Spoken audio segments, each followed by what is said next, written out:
Good evening, everyone. My name is Pat Carady, and I am the Executive Director of the Center for Constitutional Studies. And on behalf of the Center and faculty of law, I'd like to welcome you here this evening to hear our guest speaker, David Frum, and for what promises to be an interesting and very thought-provoking lecture.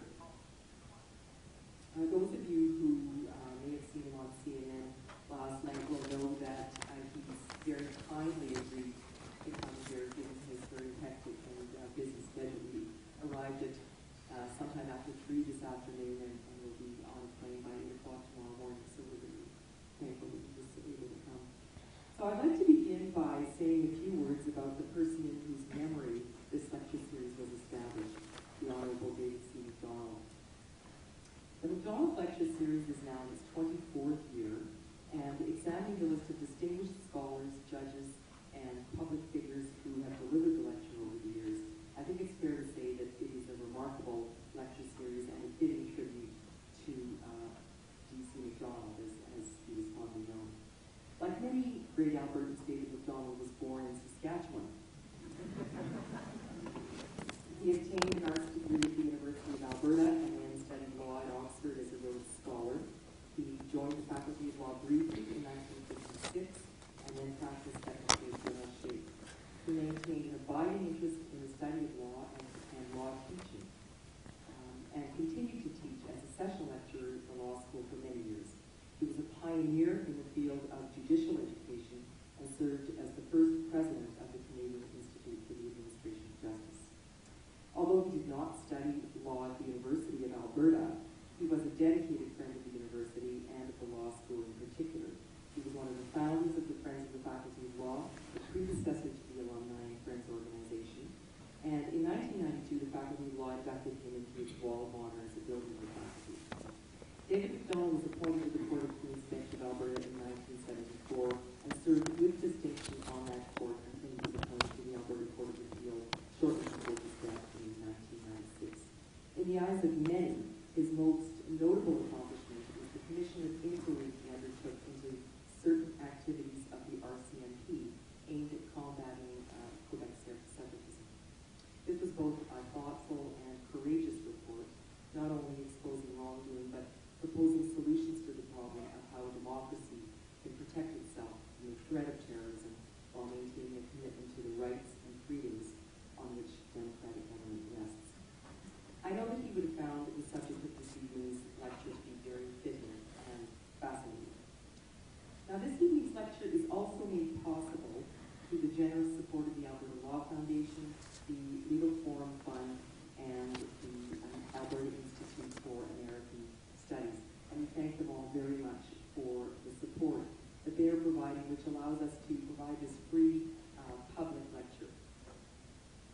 And now, without further ado, I would like to introduce Peter Carver, a professor of constitutional and administrative law at the Faculty of Law and the former chair of the board of the Center for Constitutional Studies, to present our guest speaker this evening. Thank you. Okay, well, thank you very much, Pat.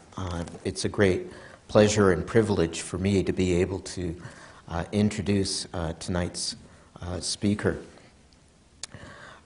It would be an understatement to say that we at the Center for Constitutional Studies were delighted when David Frum accepted our invitation to be the MacDonald Lecturer for 2012. That he is well known and highly thought of is reflected in tonight's turnout. We're very pleased to have you here tonight. David is, being presumptuous, David, in calling you that, I will continue. David is someone, I like being presumptuous, is someone of whom it's true to say he needs no introduction. Nevertheless, I'm going to give him an introduction. David Frum was born and grew up in Toronto. He moved to the United States for university, obtaining a BA and MA in history from Yale. Soon after graduation, David became a political commentator, essayist, and journalist, well known in the United States and Canada, and he is now a dual citizen of both countries. David was a speechwriter and advisor in the White House of George W. Bush in 2001-2002. He wrote a best-selling book about that experience titled The Right Man in 2003. He has since written several books of nonfiction, and in April of this year published his first novel titled Patriots. What I think many of us admire about the best political journalists is their ability to produce new and interesting analyses on a very frequent basis. To do that requires keeping on top of a wide range of public issues and national events. David Frum manages to do that and to do it well, but with respect to two countries, not just one. His commentary on American issues appears in his regular contributions to CNN, to the online journal where he has a blog, The Daily Beast, and Newsweek, which we learned just today is itself going online at the end of the year. At the same time, David writes a weekly column on Canadian affairs for the National Post. In the past year or so, as you likely know, David has himself become a center of controversy. This happened as a result of his challenging what he believed was an emerging radical orthodoxy in Republican and conservative circles in the U.S. He expressed this in a number of places and writings, including in an article in New York Magazine about a year ago that was titled, "When Did the GOP Lose Touch with Reality?" Now, it's hard to understand why, but that seemed to trouble some of his friends on that side of the political spectrum. One issue where he departed from, I think, much of current Republican thinking in the U.S. was over that party's full-out attack on the Affordable Care Act passed by the Obama administration. And that perhaps, I don't know, but it perhaps takes us closer to tonight's talk. I'm not likely alone in thinking that David's Canadian roots may have shown through, in part, in his role in the healthcare debate. Finally, allow me to say a few words about one thing you may not know about David, the original part of my introduction. He is one of us. And by us, I don't mean he's a Canadian. I mean he's a lawyer. And I'm not speaking for all of us, of course, but after leaving Yale, David received a JD from Harvard. We hope that tonight's occasion may represent for David a bit of a professional homecoming. We at the Center for Constitutional Studies were particularly pleased and gratified by his choice of subject matter tonight, which is an issue of great interest in both countries, of great moment, certainly in the United States, and often has been in Canada. And the topic, the title is Judicial Legitimacy, How It Is Gained, How It Is Lost, A Comparative Look. Please join with me in welcoming the MacDonald Lecturer for 2012, David Frum. Thanks very much.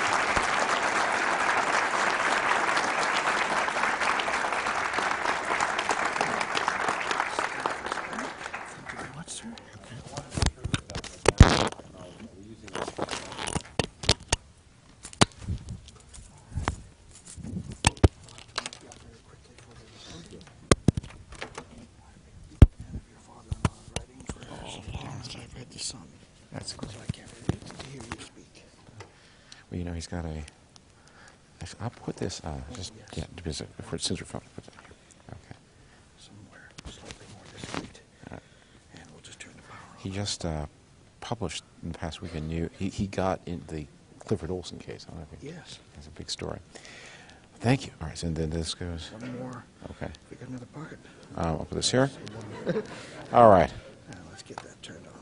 I always feel like a policeman when I do this. You know how they come to your house and they've got everything. Thank you. All right, thank you. Now, can everyone hear? Wonderful. What a beautiful building. I am deeply honored to be invited to give a lecture in a law school. I have heard many, and I will try to live up to the best examples. Professor Carver, Peter, I thank you for your generous introduction and for the inclusion in your profession.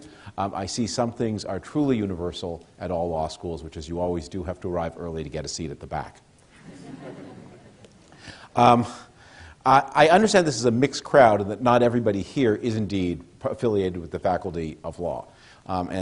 So that means it probably would be in bad taste for me to proceed with the joke I was going to open with. It's not really a very good joke, but it has the authority. It comes from a member of the Supreme Court, so I thought you'd like a little Supreme Court humor, but it is kind of insulting about lawyers, so if they're Gentiles here,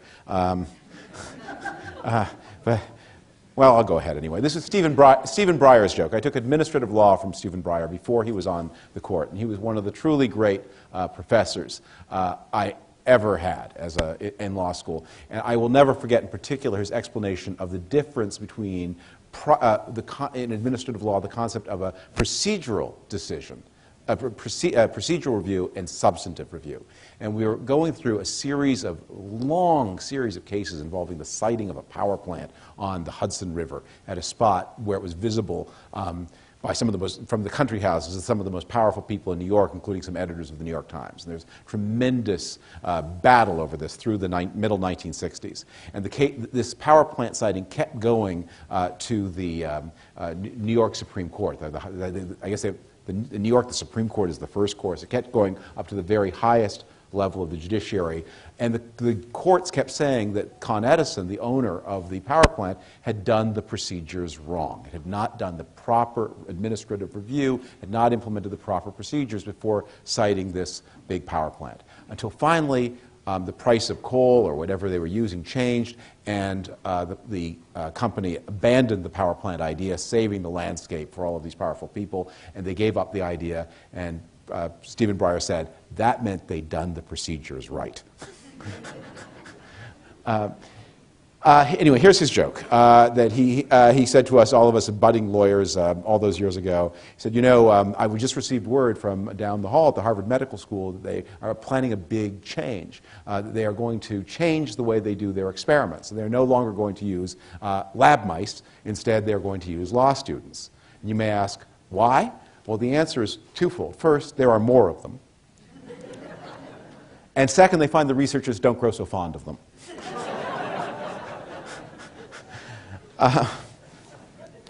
But we are going to, I am conscious that some of you may want to talk about politics. We can reserve that for the question and answer session. I want to talk a little bit about some legal issues that I think are relevant, although I will have examples drawn from the realm of politics. So those of you who have come talk about that will not feel deprived.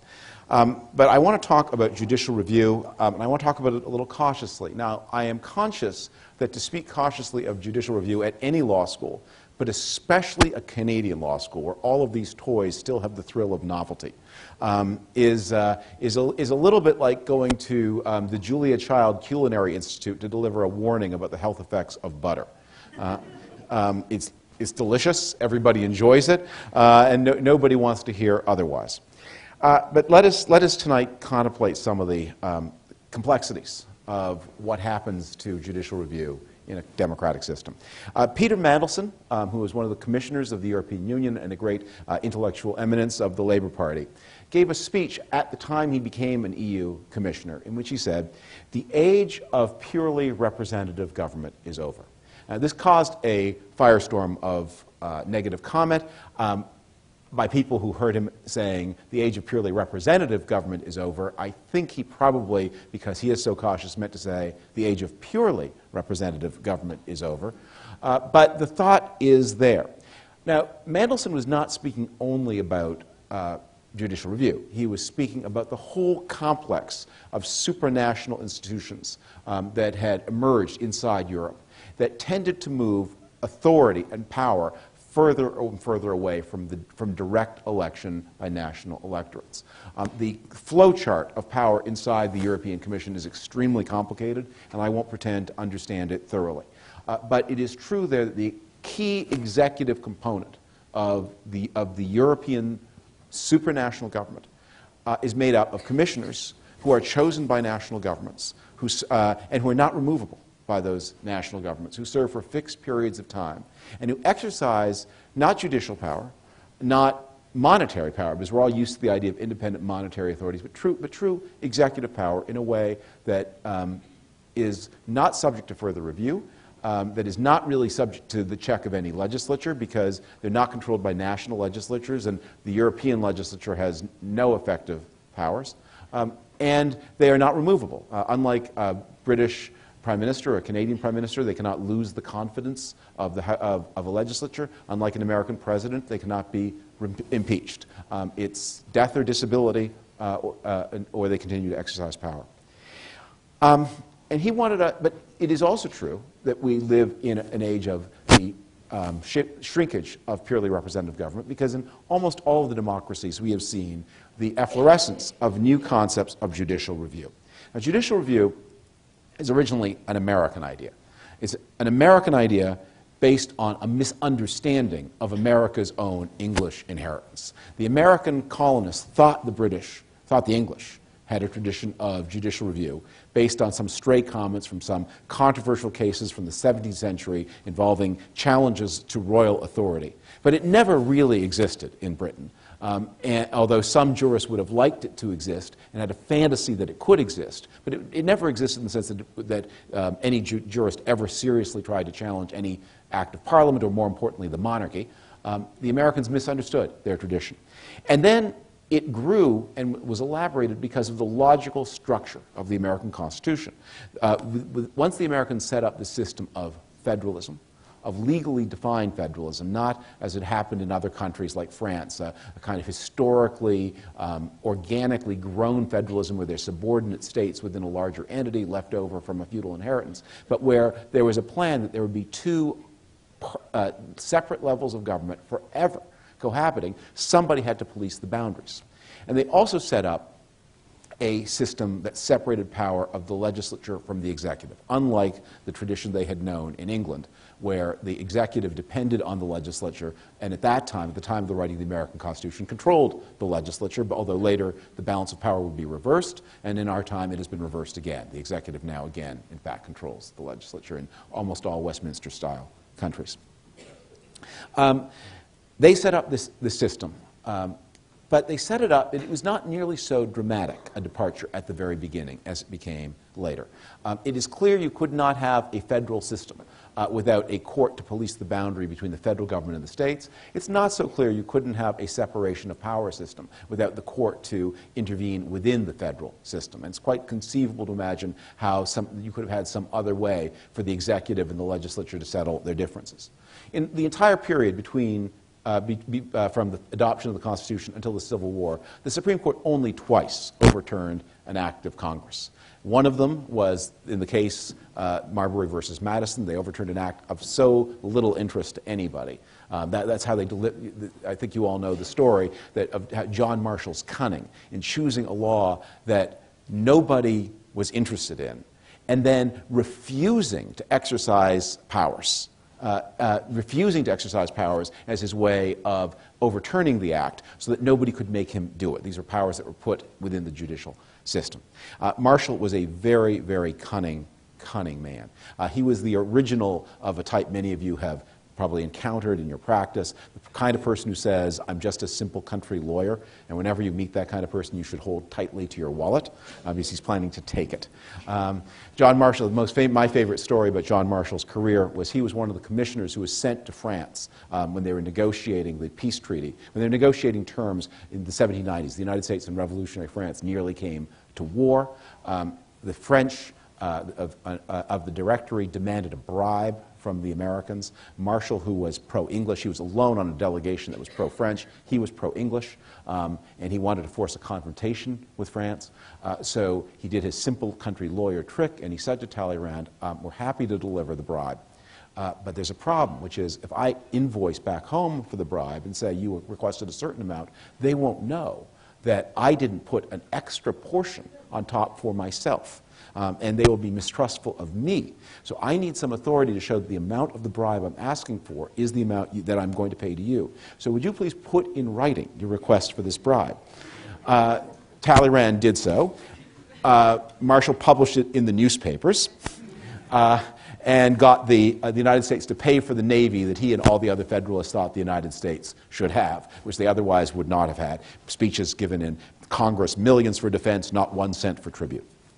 The second case of judicial review before the Civil War of a federal statute was the legislation, the Kansas-Nebraska Act, that was overturned in the Dred Scott case. And that didn't lead to such a happy result. In fact, it led directly to a civil war.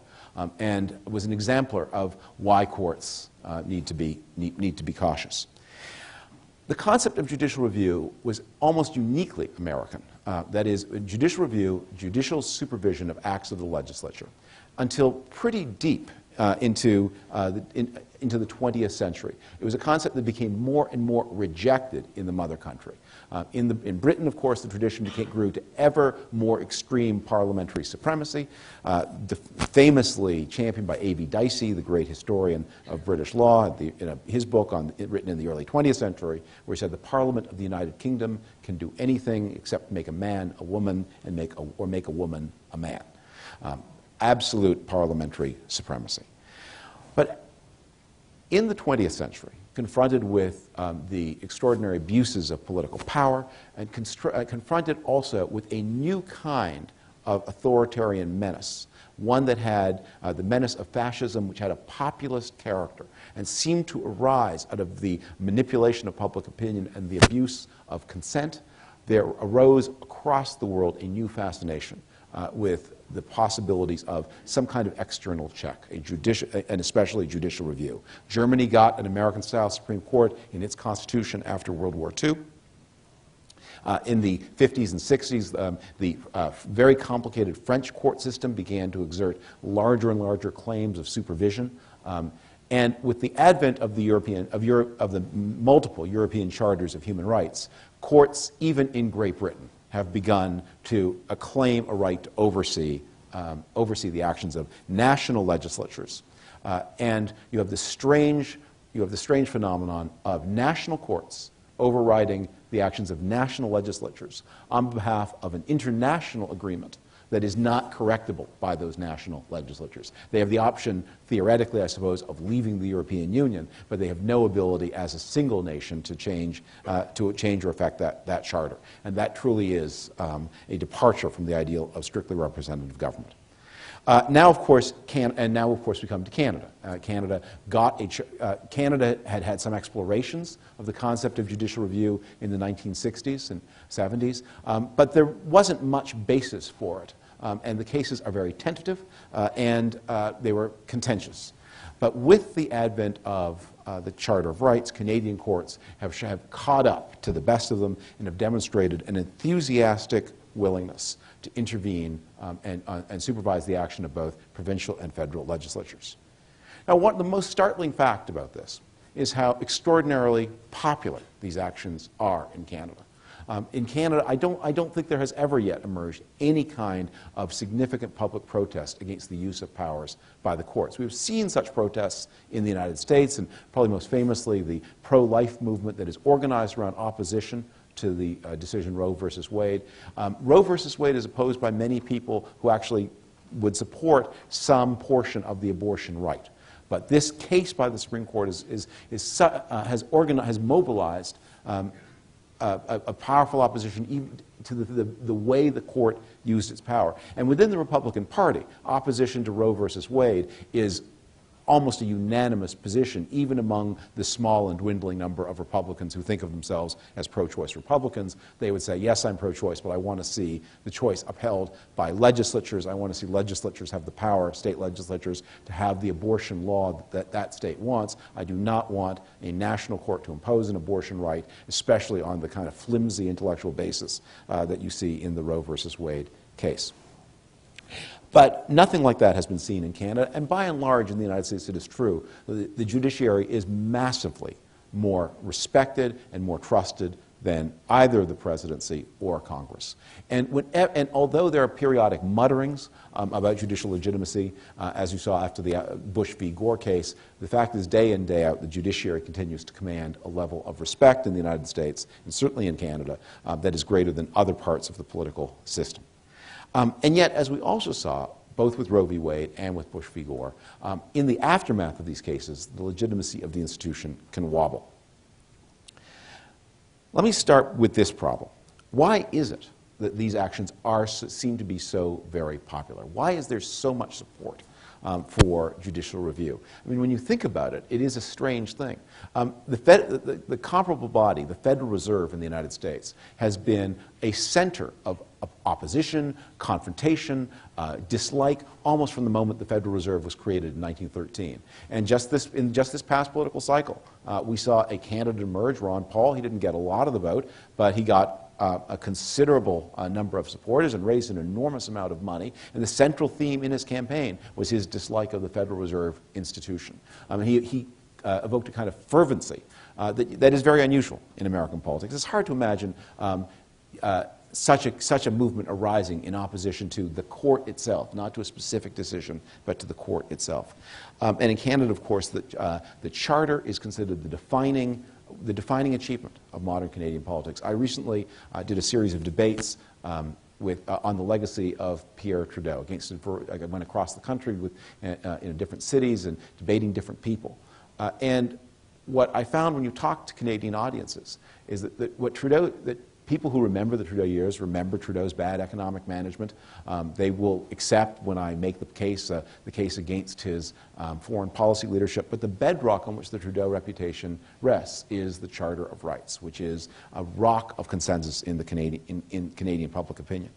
Why is it that electors are so willing to see their power to rule themselves abridged in this way, and to see guardians empowered in this way? And I think I'm going to suggest that it has something, the end of purely representative government, to borrow Peter Mandelson's phrase, has something to do with some very powerful changes in our society after the era of what you might call, ugly word, the massification of politics. In the middle years of the 20th century, in response to 2 wars and depression, states mobilized their societies on a scale never before seen. Not only the authoritarian regimes and the totalitarian regimes that were on the wrong side of the struggles of the 20th century, but the democratic regimes. Britain and the United States and Canada, people were conscripted to fight. Resources were mobilized. And there was, both as a result of war and depression and also as a result of the mass production system, a kind of standardization of life. That for those of us who are old enough to remember what life was like before the 1980s, really makes a startling contrast. The spirit of you can have it in any color you want so long as it's black. Eat your peas. That spirit was a spirit of the middle of the 20th century. And it was a spirit that conceived of society as essentially homogeneous. It was a highly egalitarian spirit. And it was not a strictly speaking authoritarian spirit, because it was understood that this regimentation was imposed by consent, it was imposed by elected people. But it was a system, it was a way of thinking that didn't leave a lot of space for the dissident personality, the person who thought different, the person who had different tastes. And this is, for those of you who look at the history of this period, this is such a feature of the cultural criticism of the 1950s and 1960s. That's that song, I now forget who sings it, I think a lot of singers did, about the people live in boxes, all the same, each one made of ticky-tacky, the complaint about the plasticity and sameness of North American life. That system fell apart. It was a victim of it was torn apart by many things. It was torn apart by the growth of wealth, which led to the growth of inequalities. It was torn apart by the a rise of niche markets. But intellectually, what led to the tearing apart of it was the civil rights movement in the United States. Here was a discovery that inside the most mass democracy of them all, the democracy that was the purest expression of this idea, that was, in the 1950s and 1960s, one of the most egalitarian of the democratic societies. It's now among the least, but then the most. Here was a sharp confrontation with the reality that this mass democracy contained a very large group, more than 1/10 of the population, who weren't accepted by the mass as part of the mass at all, and who were not represented by the representative system. And in the struggle it was clear that that group's demands could not be accommodated by the democratic system, because they had not been. The United States had had universal suffrage since the 1830s. Universal male suffrage since the 1830s. It had had truly universal suffrage for men and women since 1919. But citizens of African descent were not citizens at all until after the Civil War, and were not really fully participating members of the society until even at the time that this revolution began. In many states, they couldn't serve on. It was not just a matter of civil rights, the right to use public facilities. They couldn't vote, they couldn't serve on juries, and they couldn't expect justice of any kind from the authorities. In this case of democratic failure, the judiciary became the instrument of change, and won for itself enormous, enormous prestige. And out of that experience grew a way of thinking that spread into more and more cases. Soon, anybody with a grievance or complaint, or a critique, began to absorb this idea that the way to express your critique would be to define yourself as belonging to part of a group, a minority group, even if the group was women who aren't a minority at all. And then to challenge the actions of the state using the language and using the modalities and using the style of the civil rights movement, and to achieve your goals through the same institutions, the courts. And this was true for immigrants, this was true for gays, this was true for women, these became touchstones of society. I often think of law schools as places where intellectual thought is bounded by two goalposts. And one is Hitler and the other is Brown versus Board of Education.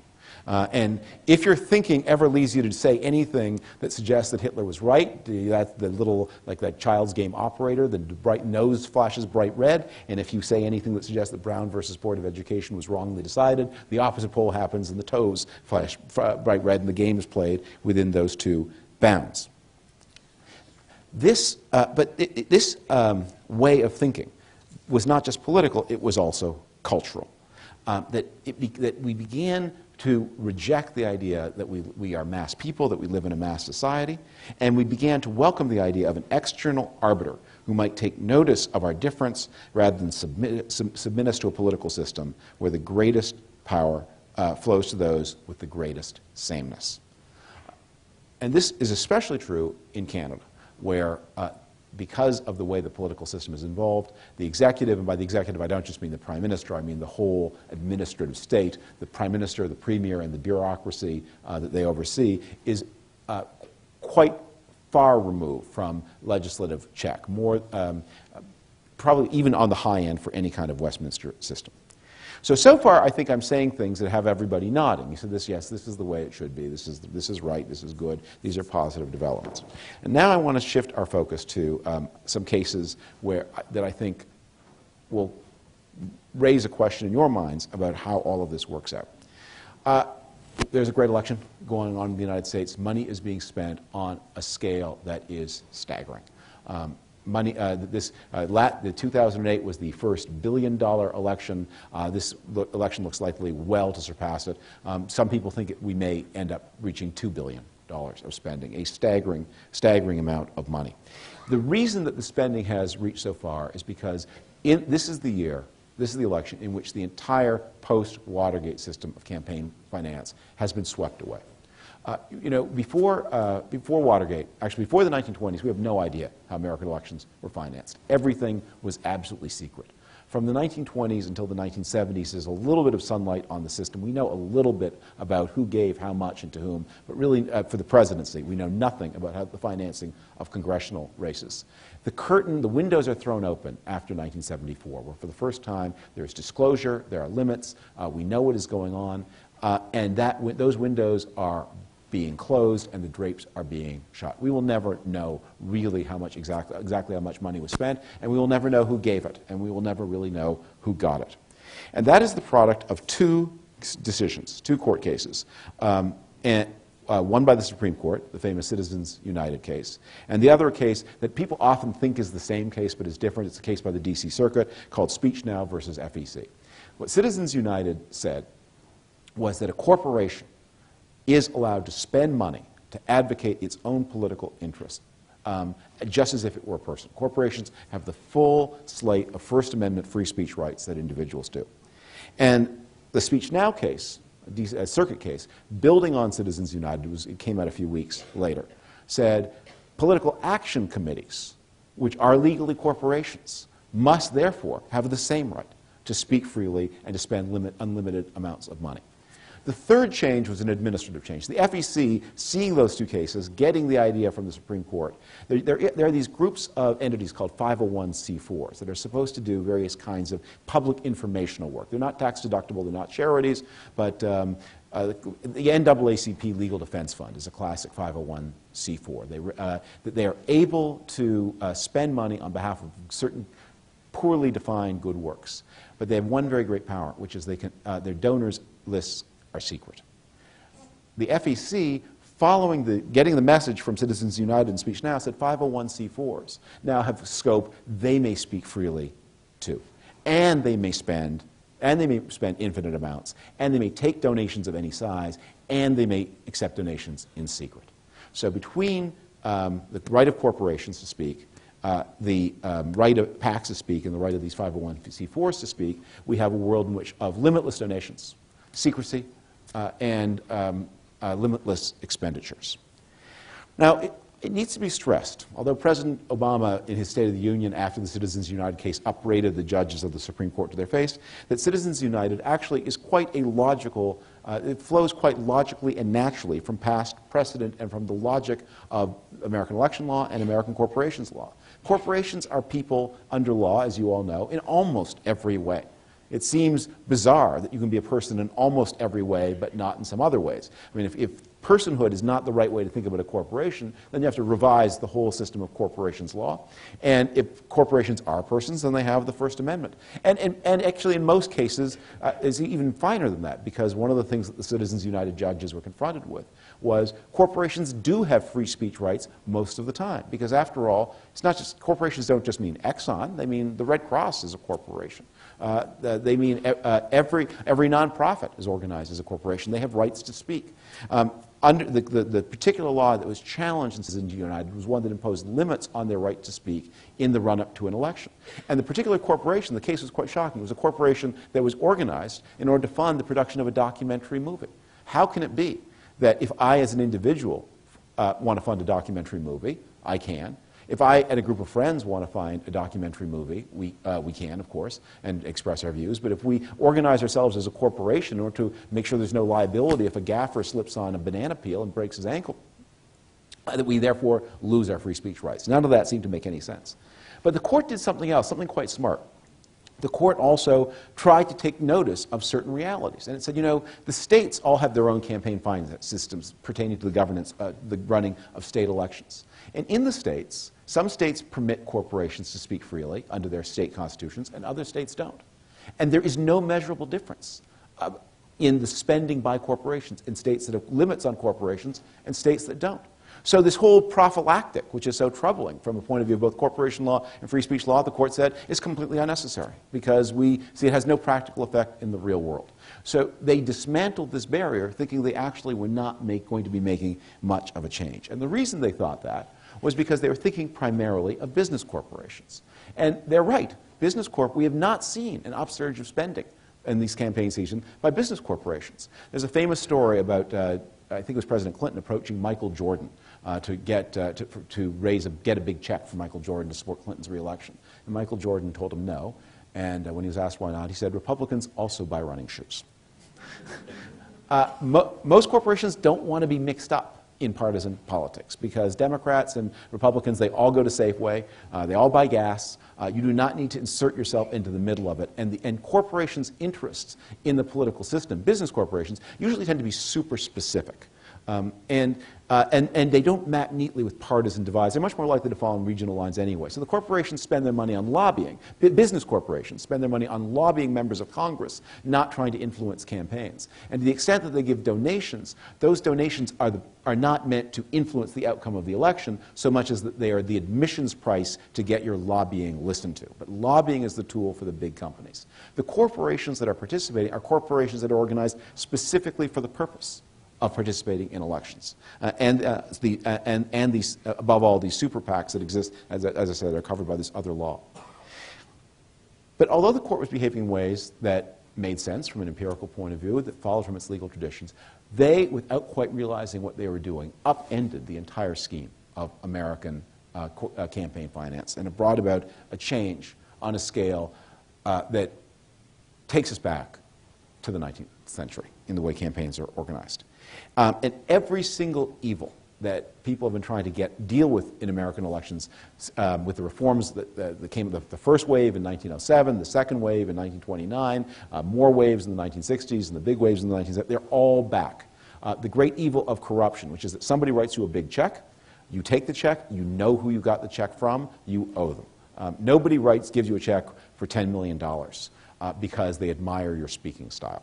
If they give you $10 million, they want something in return, and they know what it is, and you don't get the $10 million unless you've made it.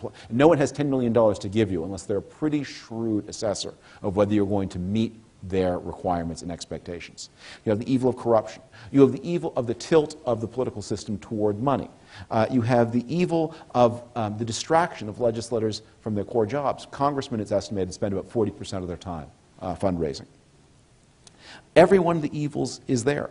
And evils, by the way, from the donor class, too. When the post-Watergate limits on spending were instituted, nobody was more eager at that time to have them than the donors themselves. There's a famous and poignant case of the chairman of American Airlines testifying before Congress as it was considering the 1970s campaign finance reforms and saying that they had been met by people from the Nixon re-election campaign who had assessed American Airlines, then a federally regulated entity. Those days, the federal government regulated the airfares, and told them how much they wanted from the senior executives. And they wanted $100,000 each. And at a time when corporate executives were paid a lot less money than they are today, that was a big check for them. And Congress said, well, what would you think if there were a $2,000 limit on contributions? And we'd like that very, very much, because that would allow us to say no where we couldn't say no. This is the warning. This collapse of the American campaign finance system is the warning that advocates of judicial is an example of what the advocates of judicial restraint have long warned about, which is judges are very bad at thinking about the systematic effects of their decisions. They lack information even when they think they have it, as the judges in the Citizens United case thought they had it. And they only have negative power. They can void systems of regulation instituted by others, but they cannot implement systems of regulation of their own, at least not very effectively. And they're completely incapable of making trade-offs since they have no control of their own agenda. They must accept what comes before them, and they must proceed case by case. We have a spectacular example of this in the United States right now. Let me give you two examples, and then I will conclude and take your questions. We face a challenge of climate change and what to do about the problem of carbon emissions. The Congress in 2009 took up a cap-and-trade scheme and quickly abandoned it for all kinds of political reasons. The Environmental Protection Agency then decided it would regulate carbon as a pollutant and went to the courts and asked for authority to do so. And the courts granted, under pressure from the administration, granted the EPA that authority without any statutory basis. This has put the courts and the EPA jointly in the business of writing the carbon scheme for the United States. The EPA will be back. There will now be challenges. Can the EPA do this? And they'll be back and forth with the courts in a mother may I game over carbon until such time, if any, as Congress gets around to writing a statute. Now, if you were to think of anything courts should not be doing, it is thinking of how do you develop the system for regulating carbon emissions, how do you assess the trade-offs, how do you decide, by the way, carbon is not the only greenhouse gas, how much it is appropriate to spend limiting the output of carbon versus methane, which is a more problematic greenhouse gas. None of that can courts do. They can just do this. But I think The most extreme case, and sort of the perfect warning, is the case of abortion, the case I invoked at the beginning. I sometimes think that one of the best ways to think about the history of abortion in the United States is to compare it to the history of the battles over temperance. And it seems a kind of quaint issue now, but in the temperance issue was the abortion issue of the 19th century. From the end of the Civil War until the coming of the Great Depression, probably more American elections, state and local, turned on the issue of the regulation of alcohol than on any other issue in the entire country. And the country was torn apart over this issue. This at a time when Americans drank somewhere between, depending on who's counting, 4 and 10 times as much as they do today. It was a serious issue, but it also had serious cultural implications because different communities drank in different ways. Old stock Americans tended to drink whiskey. Germans drank, then the largest immigrant group drank beer. Protestants drank in one way, Catholics drank in another way, and the temperance issue was also about the attempt by cultural majorities to impose controls on cultural minorities. The courts never took any recognizance of the issue at all. It was fought state by state. Some states experimented with total prohibition. The state of Maine tried it in the 1850s. Other states did not. It was battled over and battled over and battled over, and sometimes ending in violence. Sometimes, I mean, literally violence leading to death. But it occurred to nobody that this was something that the judges could regulate based on their reading of the Constitution. Finally, in the turmoil after World War I, a national prohibition amendment was adopted. Legislation was passed, and prohibition was imposed in 1919. It was a legendarily epic disaster. You all know about that. And in 1933, prohibition was repealed. The main reason for repealing it, by the way, was it was the Great Depression, and states and cities needed the money from taxing. They were desperate for money, and they needed the money from taxing alcohol. And this became, in fact, at a time of collapsing real estate, the only available source of revenue. Prohibition was repealed in order to fix local government finance, and it worked very well. But what happened after that was the issue just went away.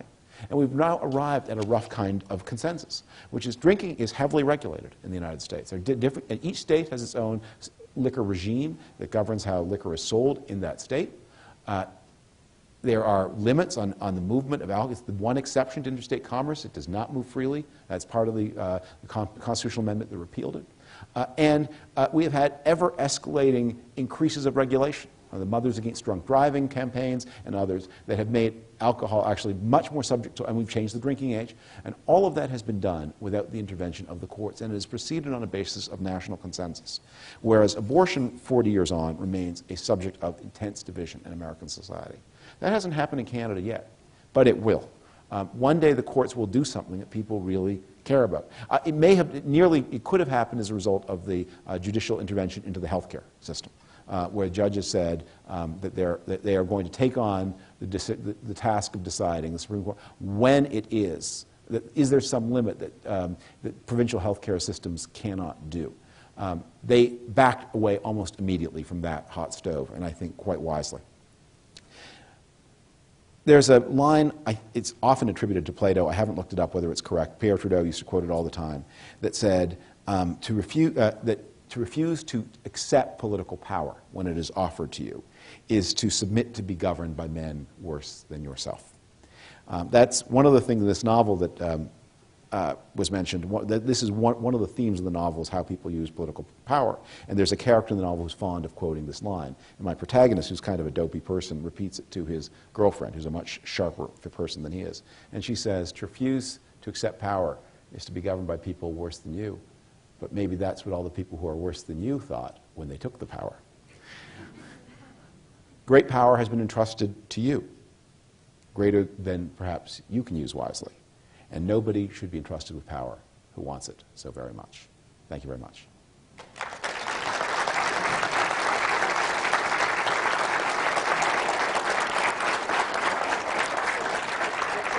Delighted to take questions. How would you like to do it? How do you usually do it? Okay, I'll take questions. I'll just call on people, and I'll try to balance between sides of the room and men and women, if that's... I hear you. Okay. Two questions. I want you to crystal ball the future on the election question in Washington, Oregon, and Colorado on marijuana, and how the judicial system will that. It's a state, and they will be able to tax marijuana and raise funds. The second question is on China and China's jurisdiction in law, and should Canada go to bed and sell their resources to China and have a free trade agreement with them? Wow. Okay. I think it was John Hodgman who wrote a book called The Limits of My Expertise, and I think you may have overstepped them. Let me deal with the China question in one sentence. All of us have gotten, especially in the province of Alberta, very used to and comfortable with a decade of high natural resource prices. Such decades never last forever. They're always followed by periods of low natural resource prices where the power shifts from the seller to the buyer. And in such periods, I think it would be very uncomfortable to have a Chinese buyer having the kind of authority that in a world of collapsing prices. Now, there's nothing wrong with selling products to China if they'll take them. But when you are developing a very expensive fixed infrastructure, at that moment, the seller and the buyer on either end of the pipeline or whatever the fixed infrastructure is become mutually dependent. And when the price is high, it is the buyer who is dependent. When the price is low, the seller is dependent, and I would advise people to be careful. On the marijuana question, I actually thought this is actually one of the sub-themes of the novel I just read, that in this financial crisis we would see some changes on marijuana for exactly the reason we saw changes in alcohol in the 1930s. The financial condition of American states is desperate again. In some ways even, no, not worse than the 1930s, but nearing, much worse than the federal situation. And for some states this would be an attractive option. It hasn't really gone very far, and I don't quite know why that is. I think so far my understanding is that the courts have stayed away from this. This has been done through the referendum process, and that seems to me the right way to do it. I think it is going to be not very workable to have state-by-state regulation of marijuana. One of the things that is striking about the alcohol regime, just to add a footnote to that, is that while that is state-by-state regulated, the federal government has been creeping in. And for example, in the 1980s, the federal government said states can only get highway funds if they raise their drinking ages to 21. And so now every state has a drinking age of 21. They have a theoretical right not to have it, but they lose their federal highway funds. I have to say, speaking as a parent of now two teenagers with one more on the way, I would be quite happy if they raised. I'd be happy if they raised the driving age. Then they could have the drinking age wherever they wanted. But that's just one man's view. Yes, sir, at the back.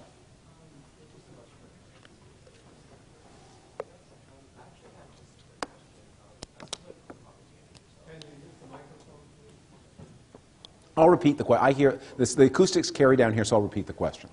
So that, I just wanted to ask you, as a political commentator yourself, I wanted to hear your personal reaction to the scandal that's emerged with Martin Clinton, with the book mail, and okay. Reaction to the Margaret Wente and Fareed Zakaria story. First, Fareed Zakaria is an old friend of mine. He was at my wedding. I was at his. And I wrote about the Fareed Zakaria case. We've had our ups and downs over the years, and we're not as close now as we are, so I think I have some objectivity about it. I thought what happened, I thought Fareed's case, he told the truth about what happened to him, which is it really was a case of carelessness. And the reason I wrote about this, and knew about it, was because actually I had an example where I had, in a private conversation years before, said something to him, and a joke, actually. And it was a joke, it was a very inappropriate joke, and I shouldn't have made it to him, and I certainly would not like to see my name attached to it. Not off color, but just embarrassing to people who are friends of mine. And 2 years later, Fareed called me and said, you know that joke, I want to use it in something. Should I be crediting you with that? And I said, good God, no.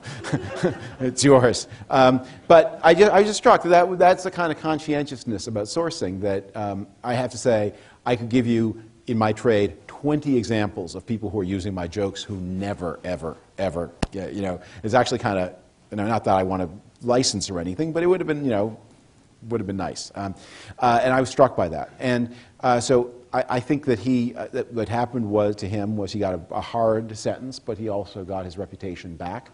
And there was a second round of accusations against him that I was able to demonstrate through journalism were completely false. Somebody else came forward and said he didn't properly credit me. And in fact, you check the footnoting of the various editions of the book, and that just was not a true claim. The person was very bitter for other reasons. I haven't followed the Margaret Wente case as closely. But I do want to just enter a protest here. When, the rule against plagiarism is a good and important rule. But as applied in journalism, it also has the strange effect, which is, you in an academic context say, it's not enough to say you can take an idea and put it in your own words and then call it your idea. Right? You can't take Adam Smith's pin factory, rewrite it slightly, and then pass it off as your theory about the division of labor. But in journalism, people do that all the time. They think that so long as they have recast it, they don't have to give credit. And as we move from print journalism, where at least there was the excuse of limited space, to online journalism, where you can link to anything, I think that what we need is an ethic where if you get an idea, it doesn't matter how you phrase it. The crime is not taking somebody else's words. The crime is passing off a thought that you borrowed as if it were a thought that occurred to you. And the opportunity is there to be very generous about giving credit. And we also need to be modest about remembering how few thoughts we have. There's a famous joke about Albert Einstein that when he was teaching at Princeton that some fan, said, I can't imagine what it's like to be a genius like you. I can't even imagine how does a mind like yours even keep track of all of its ideas. To which the story goes, Einstein said, it's not so difficult, I've only ever had two. Yes? I'm an economist, and I'm wondering, now yet again, a case of affirmative action is in front of the Supreme Court, and Yeah. I'm just wondering what's your opinion about the equality of opportunities, equality of access versus equal outcomes. Yeah. Look, I think the affirmative action system in the United States is on the verge of collapse, and rightly so. And it goes back to this question of the way we divide people into certain designated groups. It is not at all clear to me why, if two Argentine investment bankers move to New York City and their child is born on American soil and has an Argentine last name and grows up on Park Avenue, why that child should get preferential admission to a university, or whether if they go into business they should have preferential access to municipal contracts. And yet that happens. It's even more bizarre when, if their friends from Brazil do it, they don't get the profession because Brazilians aren't considered. Although that's recently been changed, they've revised the law so that I think they have now a different word, but people from Brazil count as Hispanics, even though, of course, they don't speak Spanish. This affirmative action was a remedy, was advanced as a remedy for the particular case of black Americans. At the end of the Civil War, there was supposed to be some kind of system of reparation to the people who had been held to slave labor. They never got it. They never mind compensation, they didn't get full participation rights, and they remained a submerged and impoverished population in the 1960s and 70s when the Civil Rights Acts came along. But people wanted very, very fast progress. The progress didn't materialize, and affirmative action was the answer. As it has been extended from group to group, the justifications for it have become ever more outlandish and on their face untrue. Because the Supreme Court has created, in the U.S., past Supreme Court precedents have created this situation where the legal justification for affirmative action is it is supposed to be a benefit to the non-recipients of affirmative action. That is, they are beneficiaries of the diversity that they get from, well, they don't seem to agree. They actually don't think it's a benefit to them. Meanwhile, the people to whom it is a benefit, we're not supposed to acknowledge that it is a benefit. And we're now also in the process of defining who belongs to which group and and as the society becomes more racially mixed, what proportions. The whole thing seems to me to be completely wrong. And it is, and at the places where the conflict is, and it becomes also a part of the narcissism of ultra-elite groups that these controversies tend to become most acute in institutions that serve people who are already doing pretty well. I mean, if you are arguing about admissions to law school, for example, or medical school, you're not dealing with the problems of impoverished, oppressed, and submerged people. My recommendation for the United States would be it needs, especially in the middle of this terrible economic situation, it needs to rethink for a new era its social safety net system. But affirmative action is collapsing before our eyes, and I think that the Supreme Court, in its attempts to save it, has made it even more impossible. Yes, sir. I just found it surprising that through the title lecture that you had, you mentioned the Affordable Care Act, which seems to send out half the political commentators sharpening their knives and saying that Justice Roberts is the worst traitor to American conservatives in history, and the other half saying that he did a tremendous amount to preserve the court's legitimacy. Yes. By unexpectedly deciding.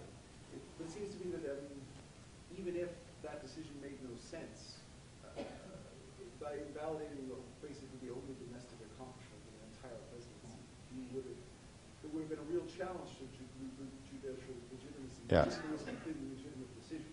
Yes. How do you think the court should handle the situation? Well, I didn't deal with it in the lecture because it is. When I started writing about it, I realized I was soon giving an entire lecture on this one case, and I didn't want to do that. But let me see if I can compress my thoughts, because it's an important question and an important issue. A year before the Affordable Care Act came to the Supreme Court, I think you would have had a hard time finding even 15 law professors in America who thought there was any controversy about its constitutionality. That it's been clear law since the 1930s that the federal government's powers over interstate commerce are plenary, that it can do really anything. And the famous case was involved, somebody who's farming wheat for his own consumption, and the federal government and the Supreme Court said, but the wheat you farm is wheat you don't buy. You're withdrawing yourself from the marketplace, and by withdrawing yourself from the marketplace, you're taking part in commerce. And that, from an economic point of view, seems like a valid position. And so if you can say to somebody, we regulate the wheat you grow to eat yourself, then how can this statute not be constitutional? I thought it was an example of how a certain kind of ultra-libertarian thinking that had been marginal within the conservative world suddenly moved to the center, that it became such a commonplace to say that this law was not constitutional. But I quite agree with you that I think John Roberts, who is a very political judge, a very astute judge, actually a very amusing judge. There's a famous case. He was a great litigator before he went on the court, but he didn't always win. In fact, one of his cases, he lost 9-0. And he was asked later by friends of his, how can you possibly have lost a case 9-0? And he said, well, you have to remember, there are only 9 justices on the Supreme Court of the United States. I think he looked into the abyss and saw that this is Roe v. Wade in reverse. And this is Bush v. Gore in reverse. I mean, it's kind of actually startling to me that Bush v. Gore did not cause more ill feeling than it did. And I think probably there was a recognition with Bush v. Gore that this was you're basically doing a coin toss. You had to settle this thing. You had to settle it really fast because administrations have to be staffed. At the time, there's a belief there was not a lot of difference in the politics of George Bush or Al Gore. Pick one, just get it done, and the Supreme Court sort of put this misery out of mercifully put this case out of its misery. But this would have been different. What Roberts did, I think he really was inspired by the ghost of John Marshall. What he did was he took an idea of the ultra-libertarians and he grafted it back into the law. So he gave them their theory, but he gave, which is that there's a restriction now, there is some theoretical limit beyond which the federal government can't go in regulating commerce. And whether that will have practical implications or not, I don't know. We'll see. But he saved this major statute. The Supreme Court, I don't think it's ever struck down a social welfare measure. The ambitious strike downs of the 1930s I guess they struck down a minimum wage at one point, but they'd never struck down anything that was the product of so much. And it goes back to those issues I was talking about. It's judges, once the question arose of severability, and the judges are going to rewrite the healthcare system of the United States. And one of the things that was sort of startling when you read the cases, especially the dissents, is they don't know anything about it. Anything. I mean, and they're watching Fox News, which, like, you get dumber every minute you watch it. I think the decision was completely correctly decided, and I thought the concession on the commerce power was, again, a kind of Marshall-like statesmanship. Yes, sir. Well, hello. I thank you for coming in today.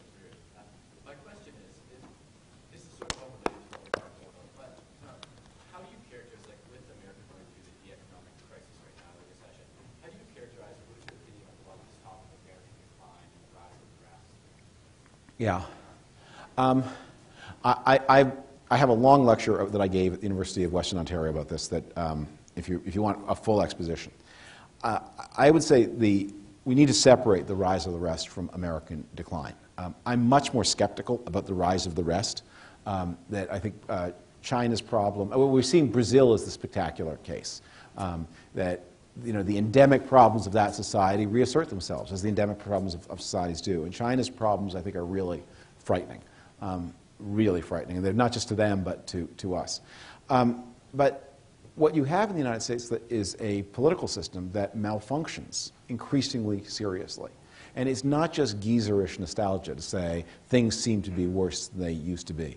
I think in all kinds of ways you can measure the slowdown in the confirmation of appointments, the chronic deficits even before the financial crisis, which show the system not able to bring its means into alignment with its ends. There are real problems of governance in the United States. This country, with its creed of opportunity, now has the worst prospects for a child born into the poorest fifth of the population of any developed democracy except Britain. That's pretty shocking, that if you're born in the poorest fifth, you're better to be born in France or Denmark than to be born in the United States. And that's, the American way of life was never supposed to offer an easy way, but it was supposed to open a path. So there's a lot to be worried about in American society, but the things, they are independent of the prospects and problems of Brazil and China. Yes, sir, on the aisle. Given your skepticism about the Supreme Court of the United States, hopefully, mainly aimed at the present courts, and maybe like me, to go along with the courts as long as they're advancing democracy, you're very skeptical at best in the present kind of situation. Now, to overcome that and maybe overcome your skepticism, would you be prepared, or would you prefer that the power be put back in the hands of, let's say, the people and or their elected representatives? Yeah. I'm not sure what it means to put power directly in the hands. Well, meaning don't have a Supreme Court having the final rule on things. Maybe have votes on them, referendums on them, et cetera, et cetera. I take very seriously the modern political science of public choice and agenda control. Those make me very skeptical of direct democracy. Direct democracy is proven highly manipulable, and the California budget crisis is sort of an origin, an extreme example of this. California is in so much trouble in part because they've got a budget that is written to a great extent by referendum, and the referendum is frozen in place. A certain, I forget now what it is, but the education budget must get a certain percentage of the state budget. So as Medicaid costs have risen in California, driven by the rising healthcare costs, it has forced an increase in the state education budget, which, of course, the education interests welcome, but it makes it very difficult now for the state to, without changing its constitution, to reorient its spending and to bring things under control. I think, if you ask me what I would prefer, I think you need a reinvigoration of representative democracy, and you need to shore up the weaker branch. And in the United States, that means strengthening the president against Congress. because, and in Canada that means strengthening Parliament against the Prime Minister and the bureaucracy. In Canada, the problem is the executive is too strong. In my opinion, in the United States, the problem is the executive is too weak. Yeah, go ahead. If legitimacy is something that is a reciprocal relationship between the court and the American society, could you say a few words about what signals I should be looking for, signs I guess I should be looking for in American society that the court is losing its legitimacy among the American public? Yeah, well, that's an interesting question. I mean, there's survey data, of course. I think the best sign is when the court speaks, does a controversy go away? And the reception of the Affordable Care Act shows, I think, a high degree of legitimacy. That even as polarized as American society is, as contentious as it is, you don't see many Republicans saying the court was wrong and we are going to insist on. And part of that is because they have a lot of illusions about how this election is going to come out. They think they're going to win an epic victory and they're going to be able to repeal the whole thing. And it may be different if Romney. What they're thinking is they're going to win not only the presidency but also the Senate, and they will then effortlessly get rid of it. If either Romney wins and the law proves, as I believe, very hard to get rid of, or Romney doesn't win, you may see a revival. But it's too late. Time's passed. So that decision was accepted. When you encounter decisions that begin to generate significant continuous resistance, that's, I think, a sign of the loss of legitimacy. But I'll tell you, in Bush v. Gore, that the Bush presidency was shaped in all kinds of ways by the question mark over the legitimacy of the presidency left by that decision. And one of the most ominous was President Bush's personal interest was always to be a very magnanimous man. And he was not a highly ideological or even highly partisan figure. And I think there was a part of him that imagined that he would get past the Clinton years by running a different kind of administration from the one he ran even before 9/11. But, of course, the way he came into office meant that anything he did to be magnanimous would look like he doubted his own right to hold power, that he was somehow trying to resolve through concession something that he was not entitled to. And so you got a much less magnanimous administration, and where probably he might have done well to be a little bit more yielding as a way of shoring up his legitimacy after coming into the office the way he did, he became more intractable. And I think that shadow, and it shaped a lot of the reception of his presidency through the time. That you have seen ever more vitriolic responses to presidencies, and each is worse. I mean, I think what has happened to Obama is worse than what happened to Bush. But what happened, the treatment of Bush, especially after the Iraq War began to go bad, worse even than Clinton. And I think that has something that Bush v. Gore is part of the story of why that evolution happened. Yes, sir. Inequality has been mentioned several times so far, and I have been thinking about Charles Murray's book, Coming Apart, which you were on stage to debate, and Charles Murray refused to debate you. Could you shed some light on how that happened? Why he refused to debate? Well, I will steal a joke and I will footnote it. It's William Buckley's joke, when he was asked why did Robert Kennedy never want to appear on firing line, he said, "Why does baloney avoid the grinder?" I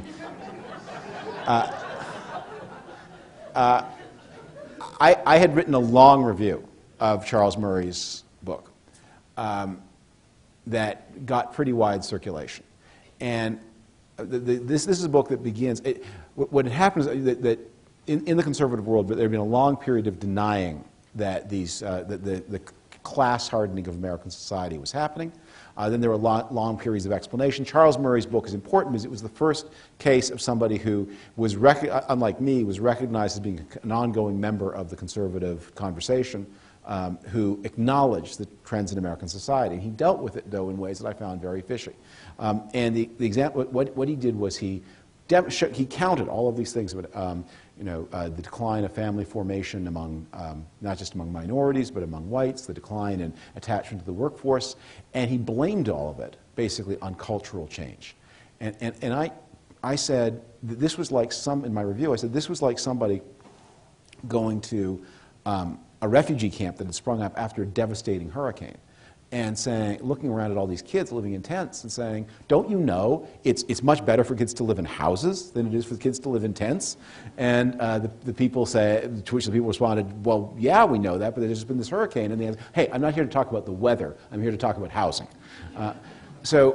It just struck me that to completely eliminate what has happened to the wages of less skilled people over the past 30 years from the discussion. I mean, Murray not only eliminates it, but he said in his book that you would think that declining wages would cause intensified attachment to the workforce, because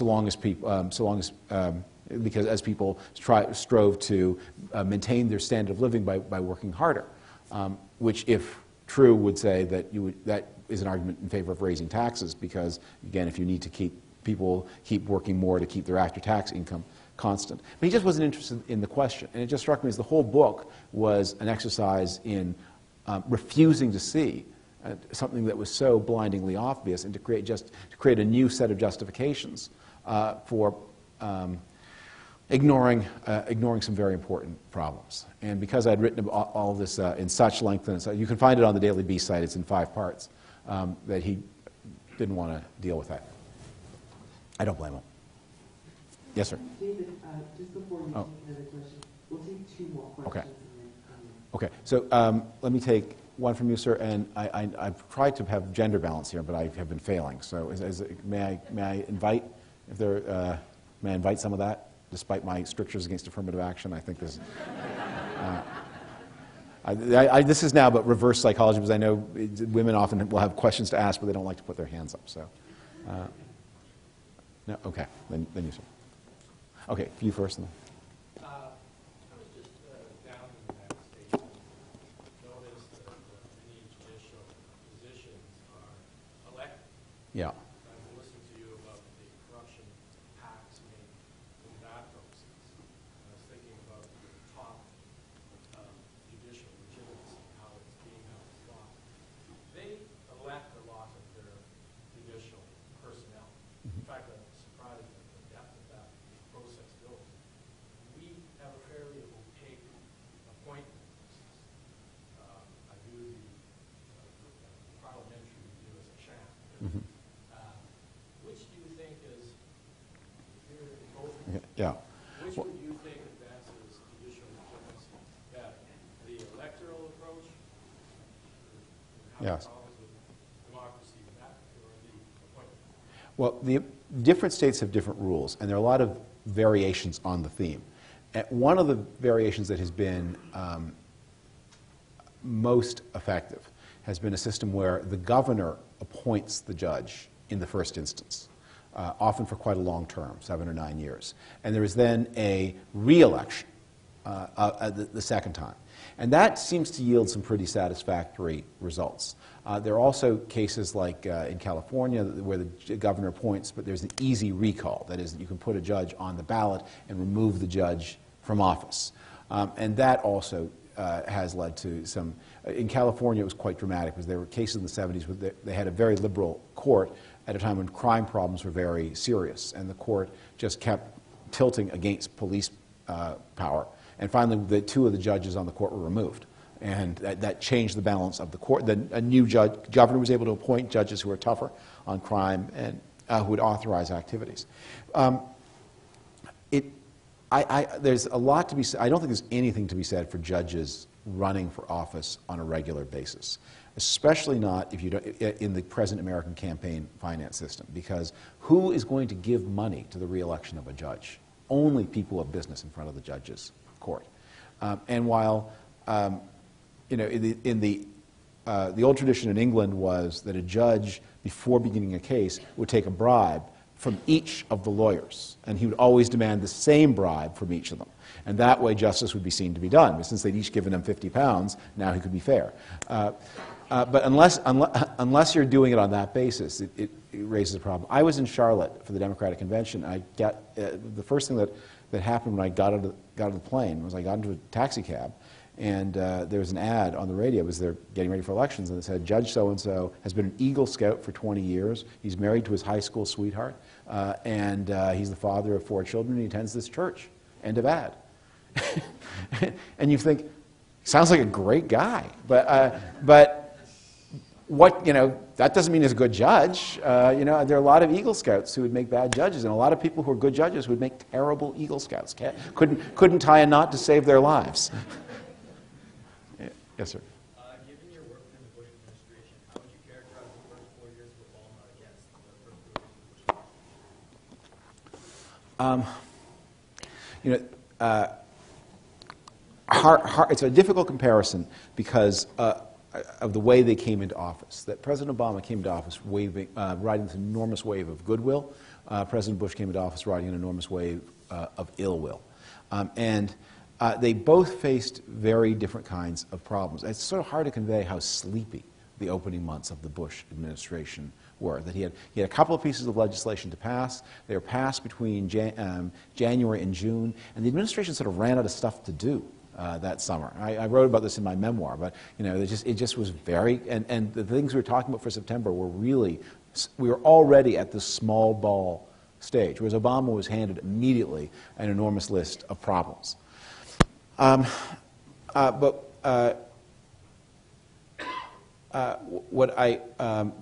there is a parallel. There's a parallel, and I think it is a disturbing parallel, in that both of them were handed.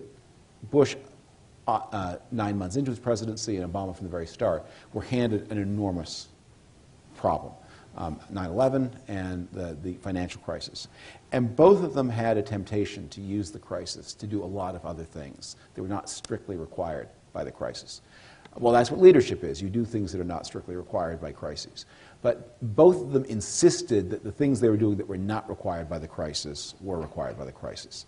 And that, I think, has gotten both of them into trouble. In the case of Bush, the move from 9/11 to cleaning up all of the security problems in the Middle East that were inherited from the past, finding a solution to the Saddam Hussein problem, a very serious problem, and it needed to be solved. But to attach it to 9/11 in the way that he did meant that you didn't have proper consent to the war, and so you didn't have proper, and then when things began to go bad, as they always do, that you didn't have a sustained public opinion behind you, and because you didn't have sustained, congressional opinion, I should say, and because he didn't have sustained congressional opinion behind him, he therefore denied the seriousness of the problems until it was too late. This is what is happening right now to Obama in Libya, that Obama needs Libya to be an easy success.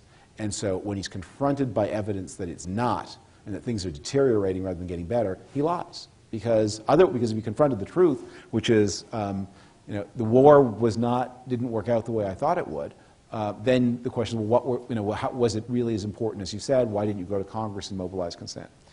In President Obama's case, it was his attempt to use the stimulus as a way to pass the entire democratic domestic agenda in an atmosphere of crisis. And that, I think, is part of the reason why he has so much ill will on the Republican side, is that all kinds of things they've been fighting and saying no to for 25 years suddenly became law in the name of fighting the world's return to the Great Depression. I've said one way that they're very similar, though, is that they both are playing politics in a much more carnivorous world in which the idea of just deference and respect to the office of the presidency has really dwindled. And this is a very serious, this is not just about being grandmotherly. This is a very, no disrespect to grandmothers. This is a very serious, because the president does not have as much power as people think. What he has is authority. He has prestige. He has the ability to persuade, to get people on the phone. I mean, if the prime minister called you up and asked you to do something and you didn't want to do it, you would feel free to say no. And if he said, but I'm the only prime minister you've got. But if the president calls you and asks you to do something, when Henry Paulson was called to be Secretary of the Treasury by President Bush, he refused to schedule a meeting with the president because he knew that if he went to the Oval Office, he knew what the president was going to ask, and the president in the Oval Office asked you to be Secretary of the Treasury, you must say yes. You can't say no. But he can't draft you to be Secretary of the Treasury. He just has the tremendous prestige. And if you have a political culture that is a relentless attack on the prestige of the presidency, you make it very difficult for the executive to function. I think that is a parallel between the two cases. Thank you. I've kept you a long time, but you've been very attentive, and I appreciate the indulgence.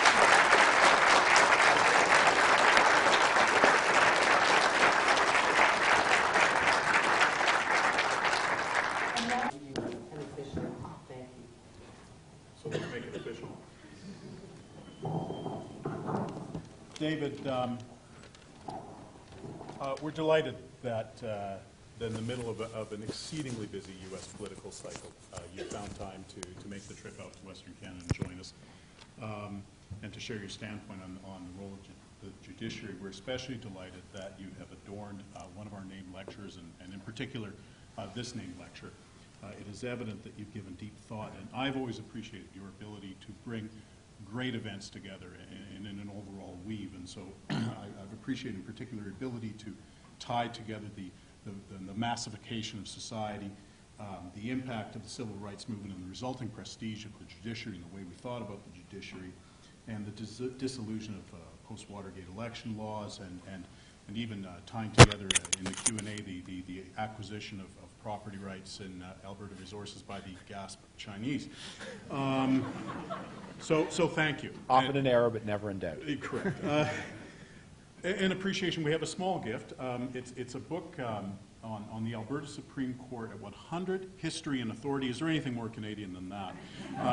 And I think the legitimacy is implicit. It was composed on the centenary in 2007 of the Alberta Supreme Court, now the Court of Queen's Bench in the Alberta Court of Appeal.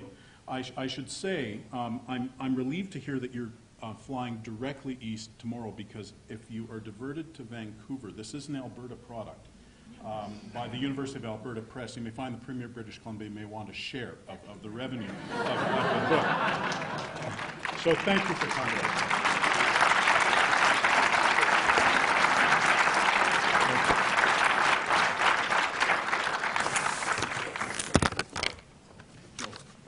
Thank you.